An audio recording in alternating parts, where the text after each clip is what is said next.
Hello out there and welcome to Public Conscience. This is the anti-corruption program produced by the Progressive Impact Organization for Community Development, PRIMOG. PRIMOG is a civil society organization with a mandate to promote good governance, participation, and accountability in Nigeria. I am Chidozie Ogbonnaya with Esther Bassi. Welcome to the program. On Public Conscience on Radio, we seek to evolve a corruption-free society through the amplification of corruption stories reported by our partner media organizations and drawing citizens and government attention to democratic actions against it. We also promote integrity by focusing on rare cases of the display of honesty by public and private individuals in the course of their normal activities. The MacArthur Foundation supports the production of this program. Today we will be focusing on access to potable water, which has become a mirage in many rural communities within the Federal Capital Territory, which can certainly be found in many communities across Nigeria.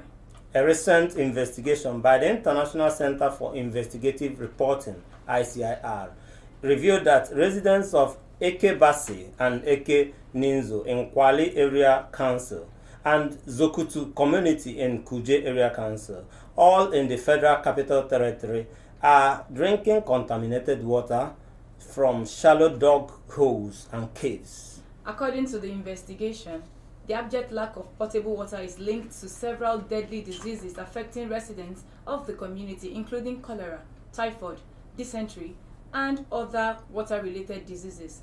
This situation leaves to wonder where the government is on the provision of water to its citizens. The consequences of Nigeria's perennial lack of safe drinking water remains grave. The most affected is the poor and rural dwellers. Absolutely. The whole scenario casts doubt on the possibility of achieving Sustainable Development Goal 6, which aims at ensuring the availability of water and sanitation for all by 2030.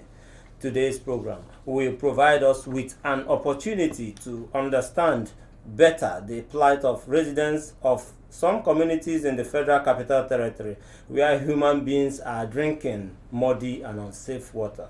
And the big question is, what is the government doing urgently to rise to the occasion and provide rural communities with clean potable water?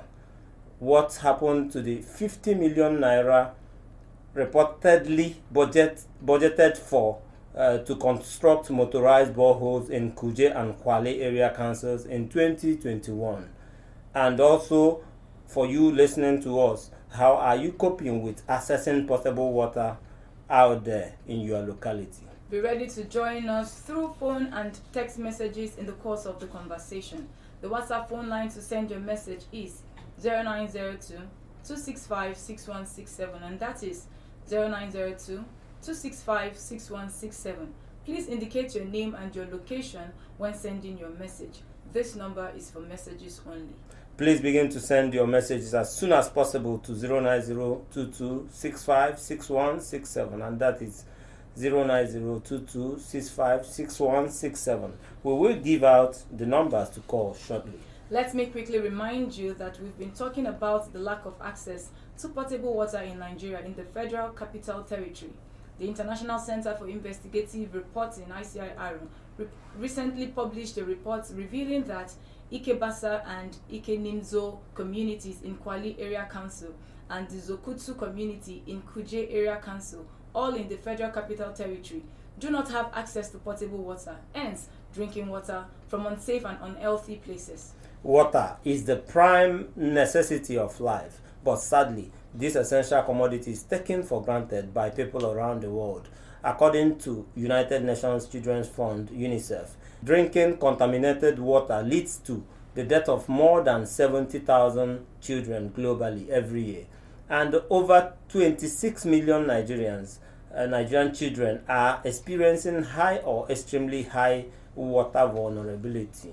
The Upper Niger River Basin Development Authority is responsible for developing and harnessing surface and underground water in the Federal Capital Territory. We invited them to this program and hopefully they will join us later on. We will share with you the opinions of some Nigerians who are also groaning under the abject lack of access to potable drinking water across Nigeria. But here in the studio, we are joined by Ijoma Opara. Ijoma Opara is a journalist with the International Center for Investigative Reporting. Ijoma, welcome to the program. Thank you very much. And we also have the Chief Executive Officer at Wash Matter Initiative, Dr. Boluwaji Onabolu. Thank you very much. Thank you for joining us. Ijoma, let's start with you giving us an overview of your investigation and why you deemed your organization ventured into this particular investigation. Thank you very much. Well, the report was focused on water poverty in certain areas, certain communities within the FCT. We tried to focus on the lack of water in these communities, the struggles the residents have to go through to access water, which isn't even healthy, and the challenges resulting therefrom. Last year, the FCT, along with 33 other states in Nigeria, was hit by a cholera outbreak, and there were over 111,000 cases recorded nationwide. So we realized that some of these communities were affected by these cholera outbreaks, probably due to the water they drink. We know there's a link between cholera and bad water. So we decided to visit some of these communities and examine the type of water sources available to these communities. Okay, absolutely. Let's go further by you giving us details of what you saw on ground, some of the major things you saw on ground in the communities you visited, and how dire is the lack of access water to those in those communities. Okay, first of all, I would like to say the lack of water was quite there.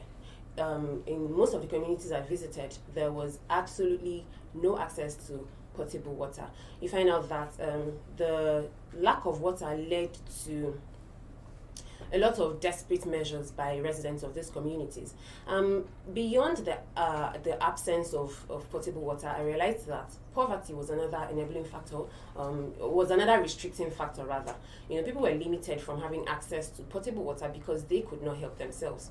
So in situations where the government did not provide potable water, residents were also unable to, explore other means of getting potable water, such as drilling private boreholes. And so you find out that residents of this community had to resort to digging shallow holes from which water, had to trickle out, and there's a wait for the water to trickle out and form a pool from which these residents had to scoop water out maybe every morning to avoid contamination. But I mean, it was really, really inevitable, because from these same pools, you find out that animals come to drink, there are cows, dogs, and it's just in the open there.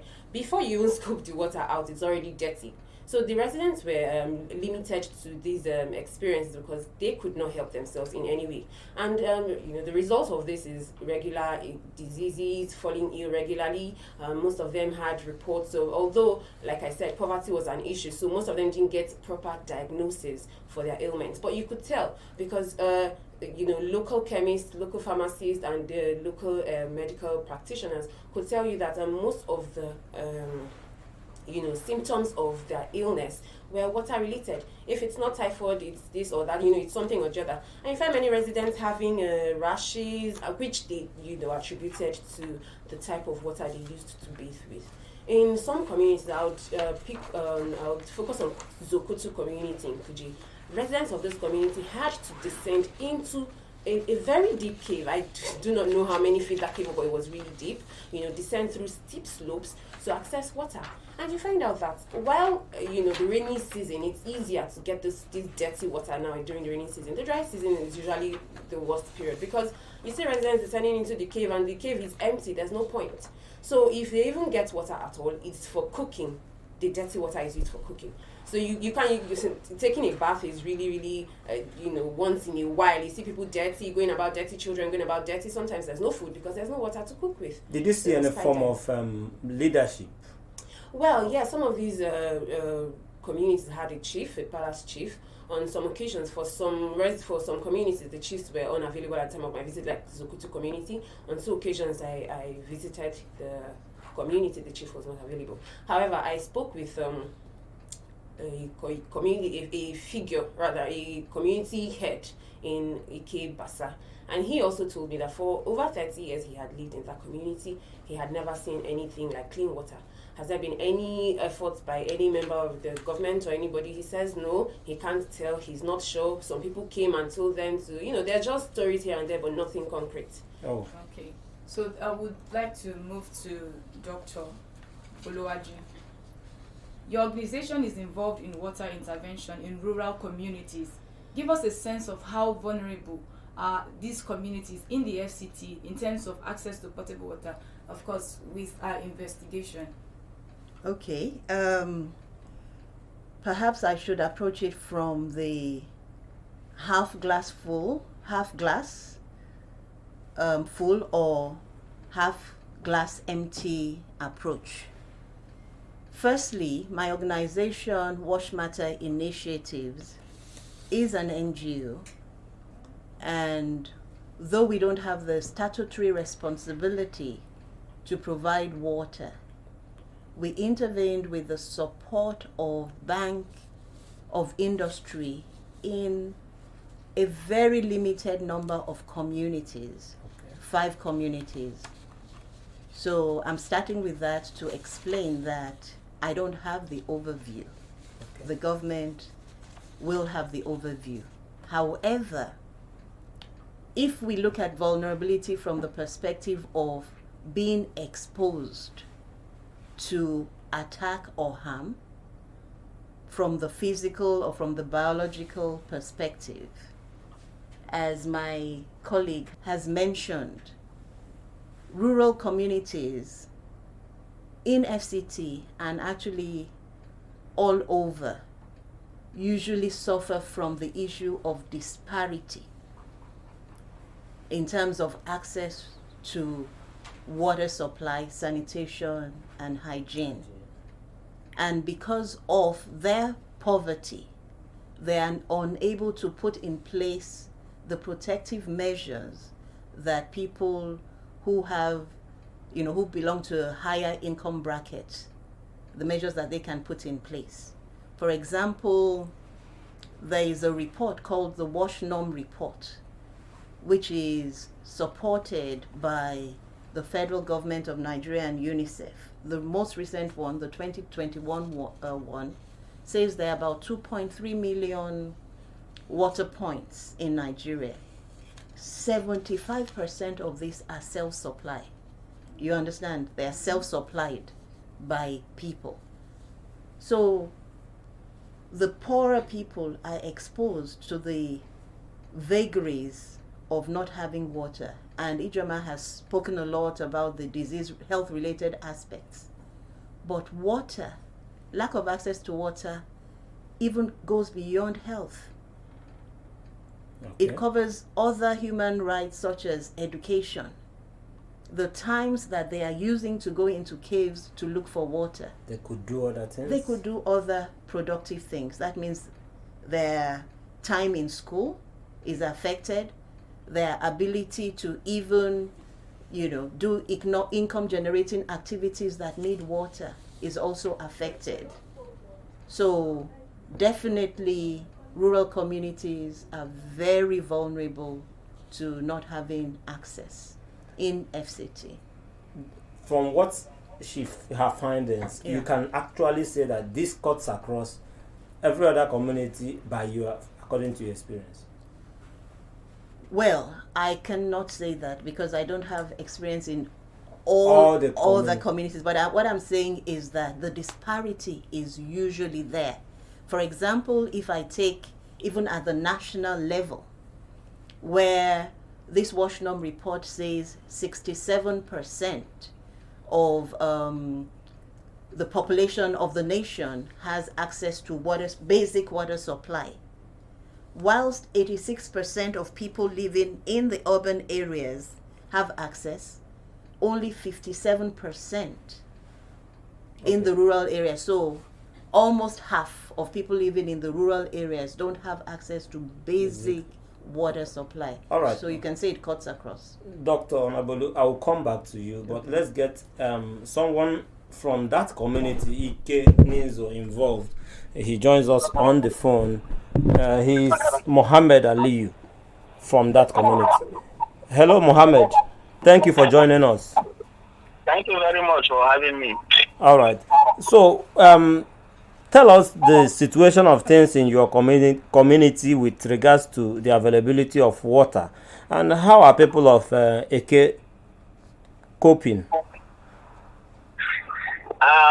Seriously, it is a very pathetic situation, and just like it was stated by those who spoke earlier, the Eke community is facing a very serious problem because we don't have a potable drinking water. The people, members of the community drink from the people of Eke community are facing a very serious problem because of lack of potable drinking water. Our main source of water is from a river, a pond, and it is the same place where animals grazing. That is the same place where they drink water from. That's serious. So, how clean is this water? Since you get that as your source, is this water clean? And you have to drink from it. In most cases, the water is always contaminated. You know, it is not that clean. You should imagine the situation. Probably animals that are just grazing can just go in any time to drink water. So by the time human beings go to taste the same water, you can just imagine what you have. The water is smoothly, and you know, so many. In fact, it is pathetic. I just don't know what to say about it.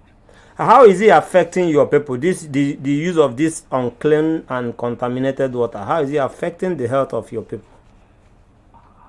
Well, I don't even need to say that. You know, once you drink contaminated water, you know, a lot of diseases can come from it, like cholera.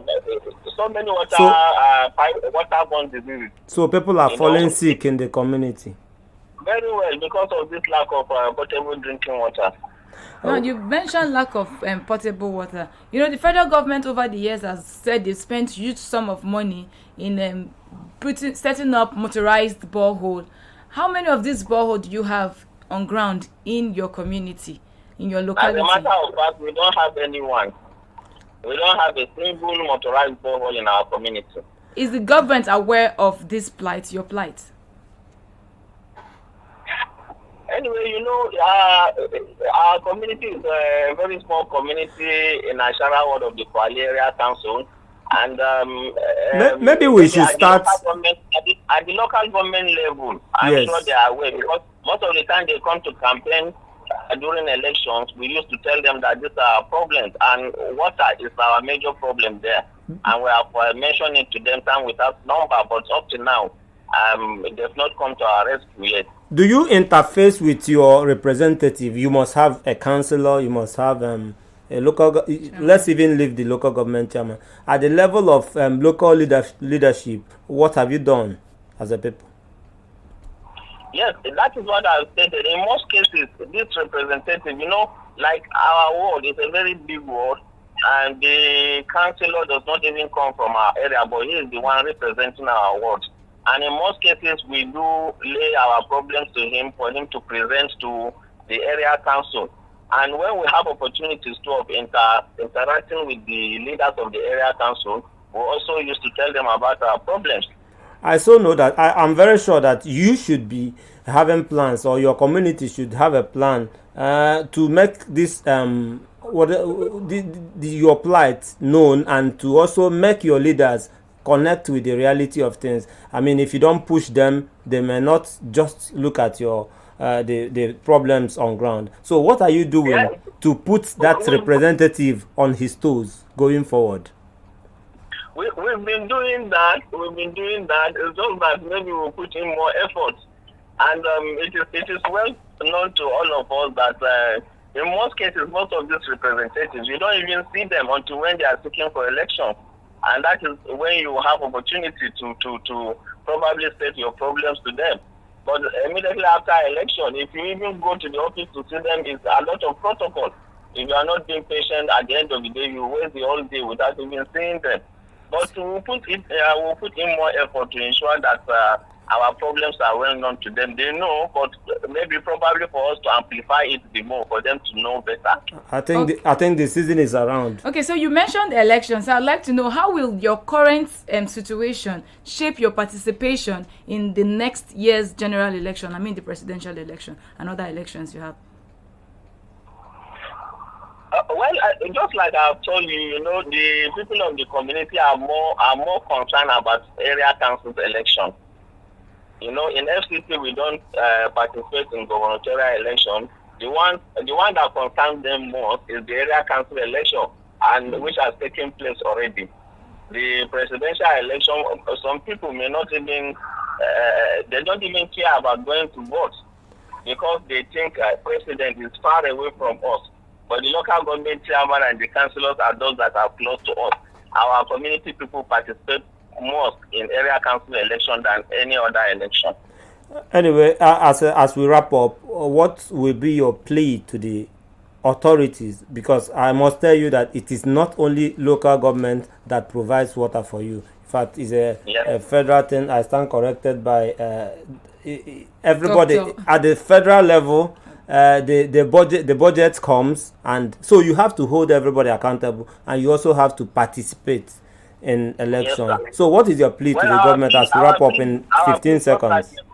Only to the local government, even to the FCTA, and even non-governmental organizations. We thank God that as a result of this investigative journalism, our community has come to limelight. At least people will know about the problem we are facing, particularly as regards the issue of potable drinking water.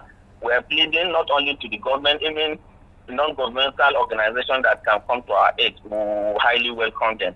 That is our plea. All right, thank you so much. We have to leave it there. Mohammed Aliyu, a member of Ikeninzo community. Thank you for joining us. Thank you very much for having me. All right, if you are just joining us, we are still on public conscience, and we are talking about water, availability of water in FCT communities.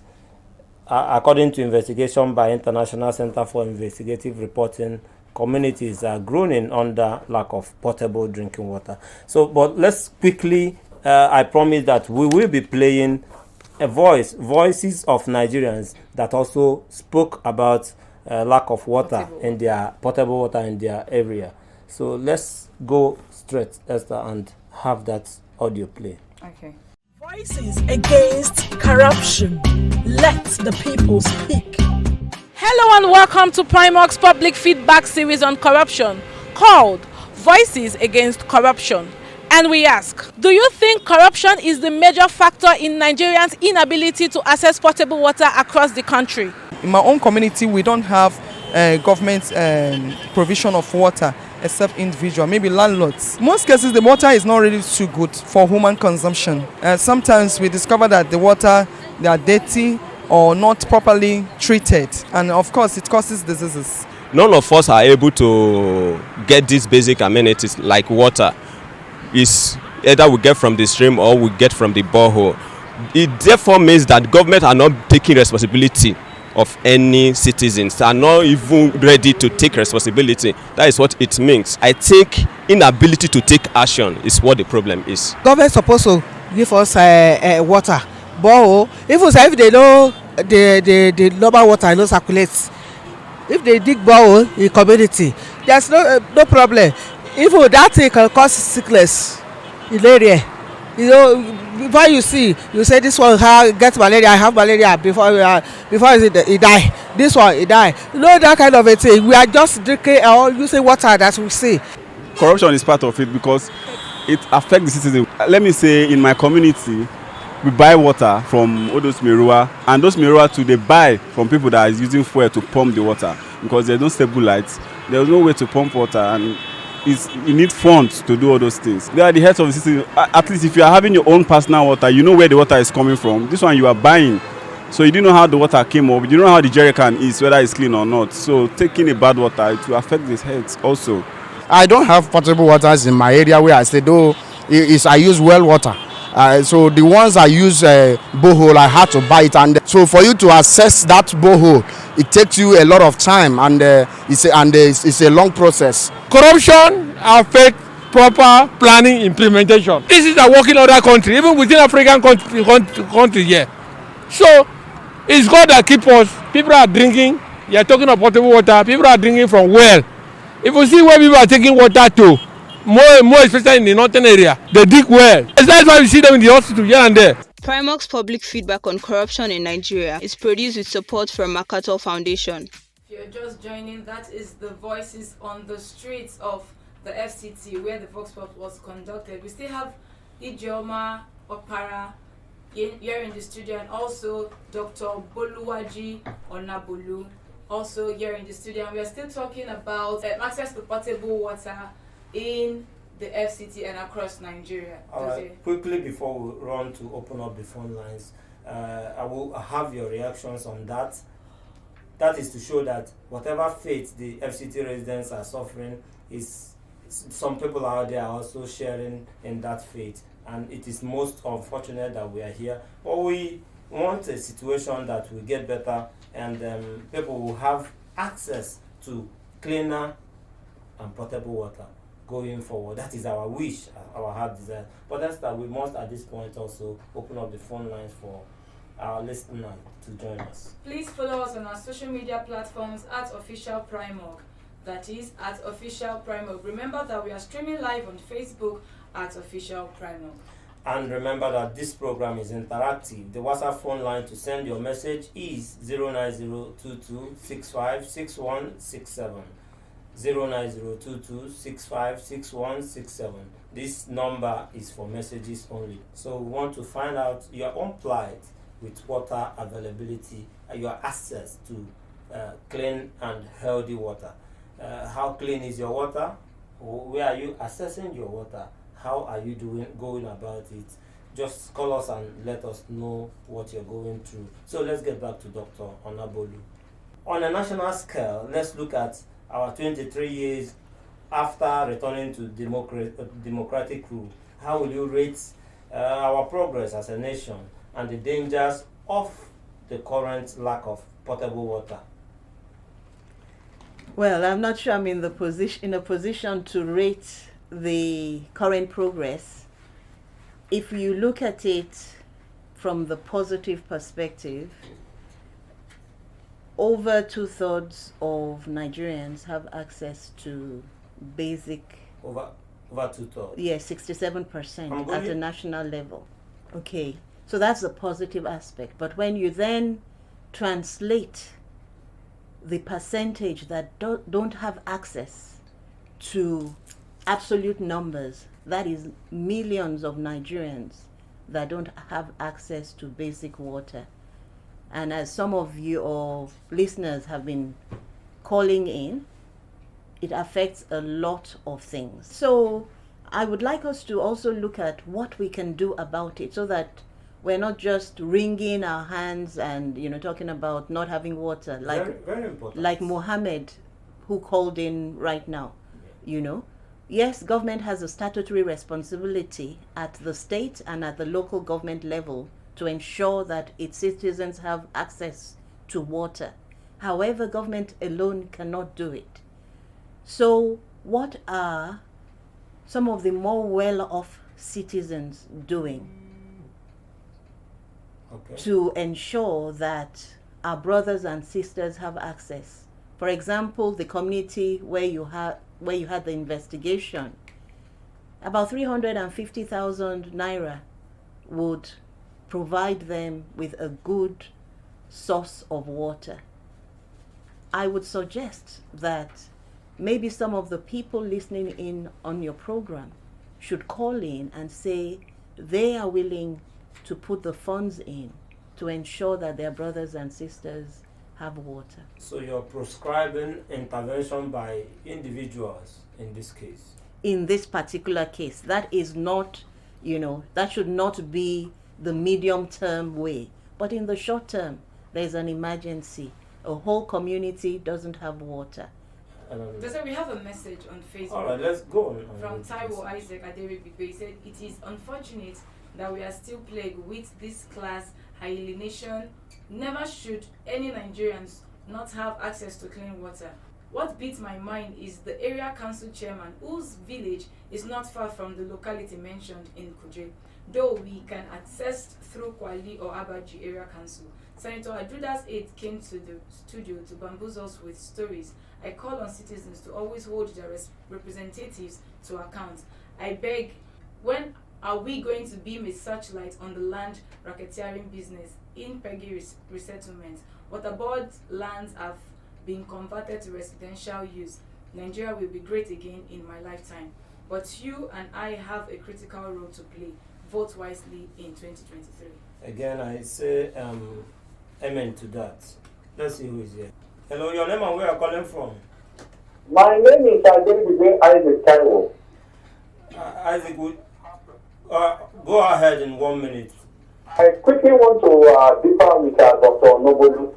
It is the core responsibility of government to provide all these basic amenities to citizens. In a situation where there is interventions they want to or be given to communities, you see politicians come to harass those individuals or organizations who want to intervene in such programs to also ameliorate the sufferings of the people. It is the core responsibility of government. Taking boreholes, we have become a local government for ourselves as a family. Citizens should wake up and ask questions and hold government and their representatives to account. Thank you very much for the opportunity at Primark. Thank you, Isaac Taiwo Aderibigbe, with your talk there. Maybe Dr. Nabole will want to respond. Esther, is there another message? No, I just wanted to ask Doctor, how safe the borehole water, which many households depend in this community, how safe is the water? Okay, let me first respond to the caller that even during this conversation, I have said it is the statutory responsibility of government to provide water, and that I'm not saying that this should be, the intervention by well-meaning citizens should be the prescribed way forward. Okay. But in this instance, where there is an emergency and 350,000 would sink a potable source of water. So I'm also responding to the lady about how safe. So it depends on how safe is borehole. Borehole water, if properly constructed or drilled, is really one of the safest forms because nature itself, it depends on the depth, it depends on the soil conditions, the groundwater conditions, it depends on the pollution sources around. So this is why it's also really relevant to ask experts to do it for you.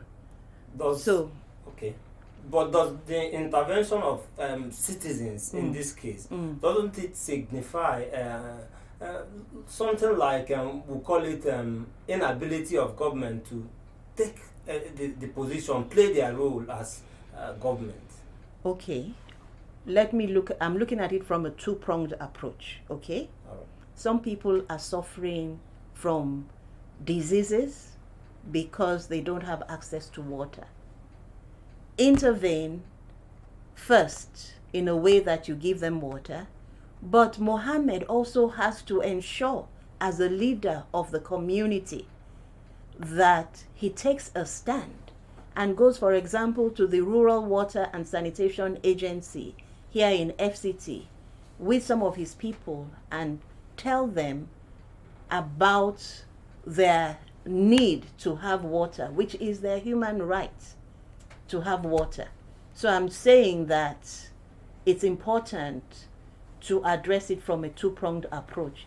I am not saying that it's not government's responsibility. Gijoma, following our investigation, what was the position of the Upper Niger River Basin Development Authorities, which is responsible for the provision of water in these area councils? Did you reach out to them at all? So in the course of doing this report, I prepared a Freedom of Information request and sent out to the UNRBDA, which is, the Upper Niger River Basin Development Authority, requesting to know if the amounts that have been budgeted for construction of, motorized boreholes in Kwali and Kuje area councils were actually disbursed, because it's easier to figure out that, okay, this amount was budgeted, but was it released? So what were the capital releases for construction of boreholes in this community? Unfortunately, the FOI request, which was sent out on the 9th day of May, was not replied up to the time of publishing the report and up to this moment.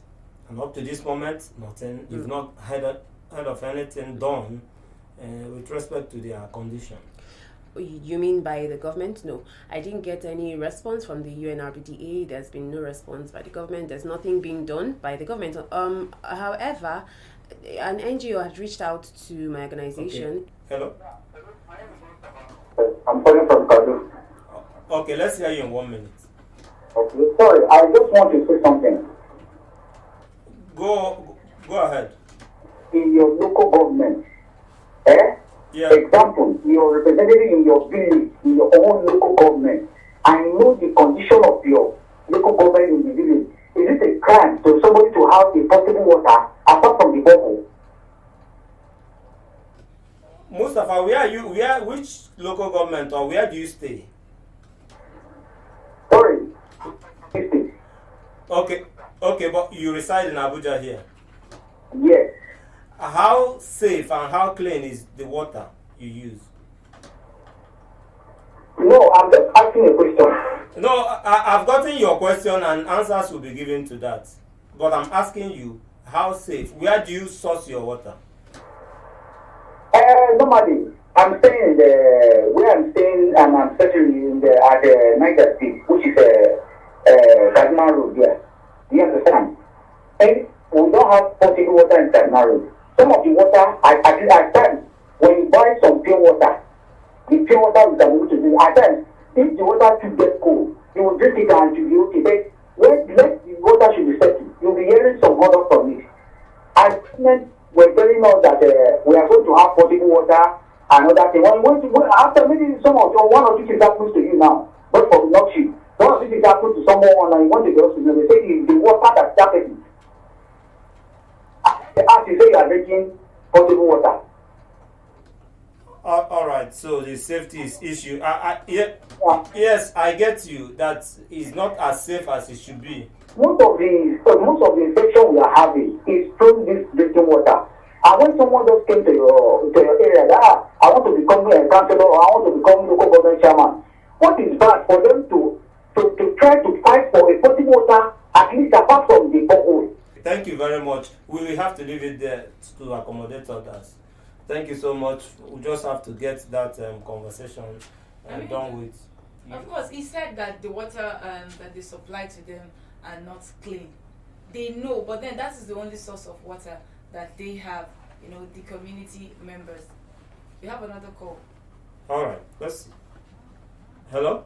Let's hear you in 1 minute. Your name? I'm calling from area 11. I didn't get your name. Sorry, I didn't get your name. Steadily. But for past 1 month now, those of us in the last floor, top floor, they are not getting water. I don't know why. When to pay my bill. I don't know. We experienced this 4 years or 5 years ago during dry season, and now we are in rainy season. Please help us. We live in last floor. We don't have water. You live in the city center, right? You live in the city center. Which side of the town do you live? Area 11. Oh, okay. We don't live in the last floor. We have been suffering for 12 months or 5 months now. We don't have water. When we except in the around 12 or 1, we wake up and fetch down. But your water is clean. It's clean, yes, it's clean.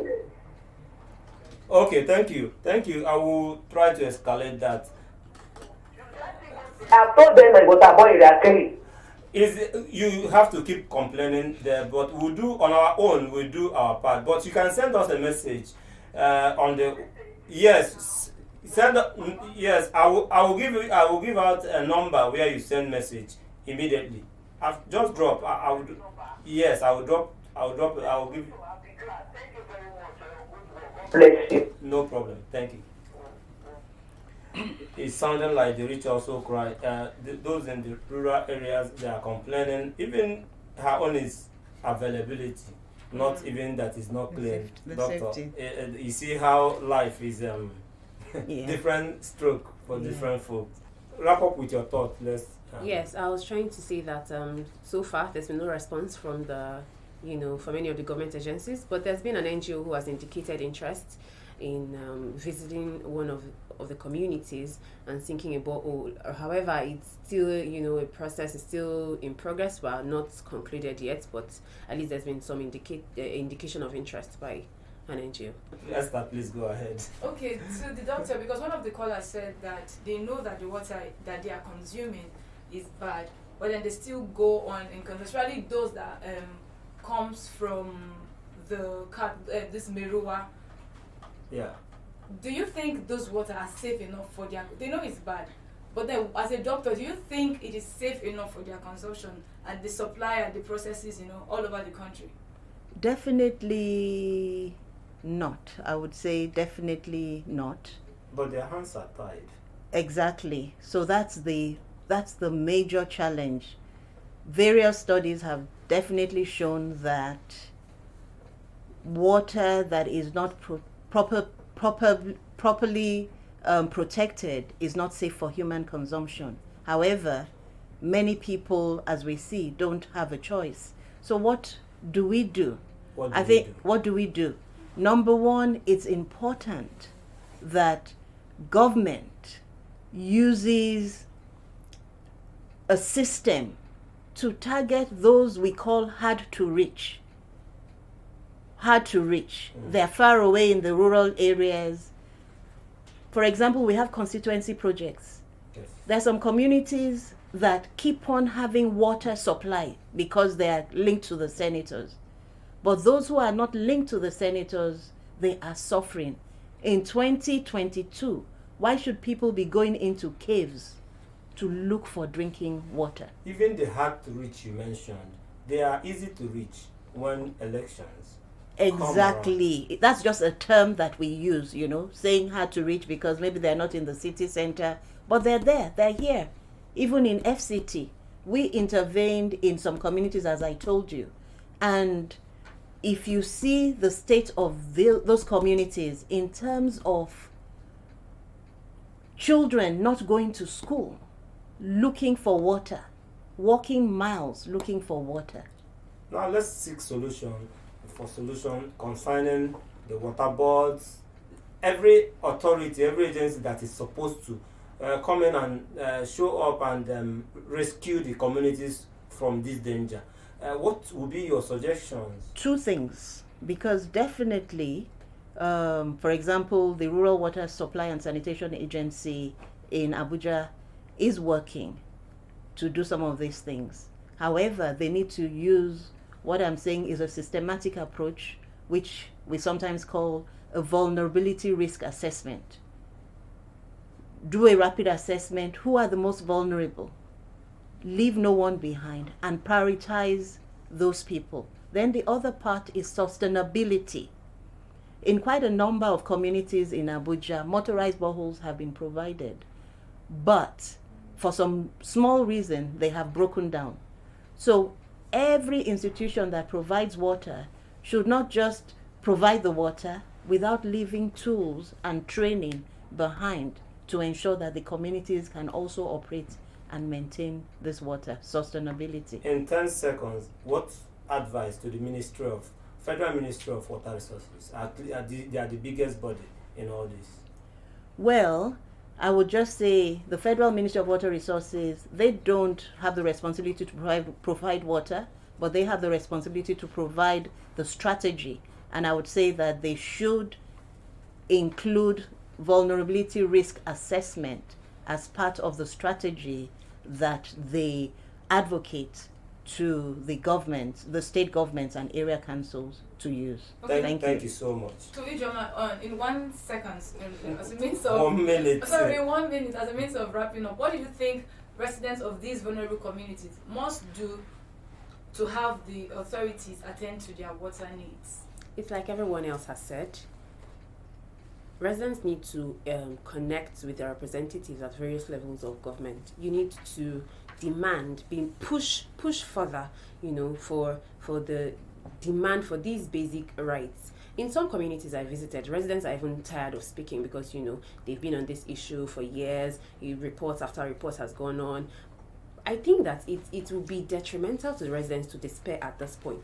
We need to keep talking, we need to keep pushing, and we need to actually demand that these basic needs are provided. Residents of FCT, the ball is in your court. Demand for it. It is your right to demand. And by this is how we are wrapping up the program today. And Esther, we have to go. Please visit the news page of our website, primognews.org. That is primognews.org for all the details of our reports and interviews. Visit our website www.primog.org to get all the information about Primog. And you can watch our videos on Primog TV, our YouTube channel. Please subscribe to get reminders when we have a new post.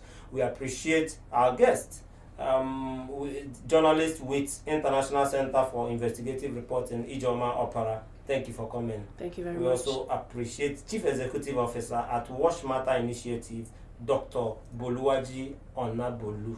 Thank you for having me. Thank you so much. We also thank the member of, a resident of Ike Ninzo community, Mohammed Aliyu, who joined us via the phone. Public Conscience has the support of John D. and Catherine T. MacArthur Foundation, committed to building a more just and verdant and peaceful world. Get more information about the foundation on its website, macfound.org. Join us here next week for another episode of Public Conscience. And remember to follow us on Facebook, Twitter, and on Instagram at Official Primog. I am Esther Bassi. Remember that birth registration and birth certificate are both free if your child is under 18. Help stop the corruption in birth registration, and do not pay for birth certificates. Also remember that you can give us information or hints about corrupt acts through our phone at 09022656167 or info@primog.org. I am Chidozie Ogbonnaya. God bless you.